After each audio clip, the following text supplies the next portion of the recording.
श्री कृष्ण के अनुसार गाय को बासी रोटी खिलाने से क्या होता है? क्या आपने कभी सोचा है कि जो रोटी हम खाने के बाद बचा लेते हैं, वही बासी रोटी जब किसी गाय को खिलाई जाती है, तो वह सिर्फ एक दान नहीं होता, वो एक आध्यात्मिक कर्म बन जाता है। श्री कृष्ण, जिन्हें गायों से इतना प्रेम था कि उन्हें गोपाल कहा गया, वो बालक जो मुरली बजाते हुए गायों के साथ जंगलों में विचरते थे, उन्होंने खुद कहा था, गाय में समस्त देवी देवताओं का वास होता है। जो व्यक्ति श्रद्धा से गाय को अन्न देता है, वह मुझे अर्पण करता है। गाय कोई साधारण जीव नहीं है, ये हमारी संस्कृति की आत्मा है। और जब हम इस पवित्र जीव को बासी रोटी, जो हमारे घर की पहली और अंतिम थाली की पहचान है, अर्पण करते हैं, तो हमारा भाग्य, हमारी दशा और दिशा सब बदल जाती है।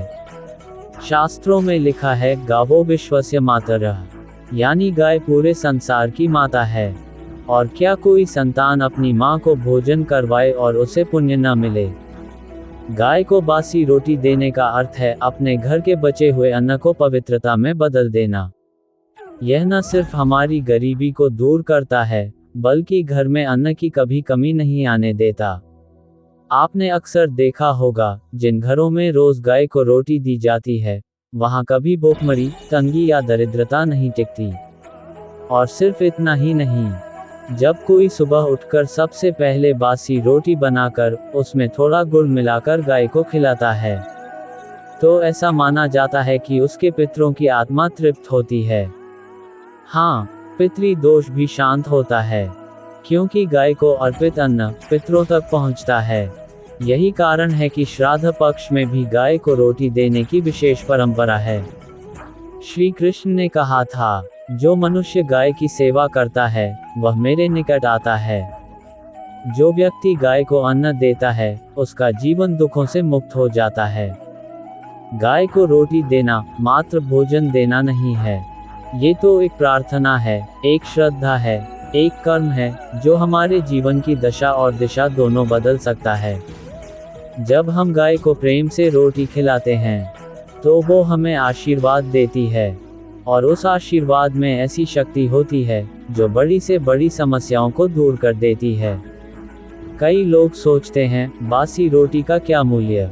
लेकिन सनातन धर्म में हर वस्तु का महत्व उसकी श्रद्धा से तय होता है। अगर बासी रोटी को प्रेम, भक्ति और सेवा के भाव से अर्पित किया जाए, तो वो अमृत के समान बन जाती है।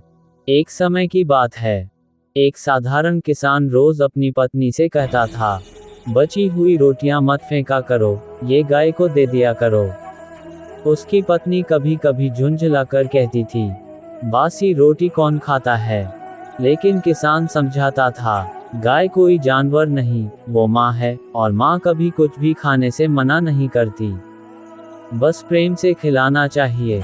कुछ महीनों बाद उस किसान का भाग्य ऐसा बदला कि सूखे खेतों में हरियाली आ गई, बीमार बेटा स्वस्थ हो गया, और घर में अन्न, धन और शांति आ गई।